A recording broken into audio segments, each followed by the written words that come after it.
Excuse me, magkano to? Ang cute-cute mo naman. Kinabog mo yung mascot doon, ha? At in fairness, ang ganda ng makeup mo. Parang totoo talagang kahoy, ha? Knock on wood. Hindi po to makeup or costume. At hindi rin ako mascot. Totoo po to. At ganun ba? Is that a disease?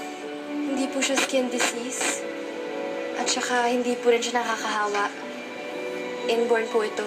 Kawawa ka naman. Sige. Bibilin ko lahat ng wood carvings ninyo. Magkano ba yan?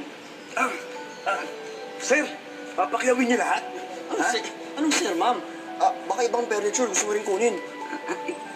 Hindi ako interesado sa mga furniture ninyo. Tama na to, pang-display ng bahay. Magkano lahat? Aling, lalabas muna ako.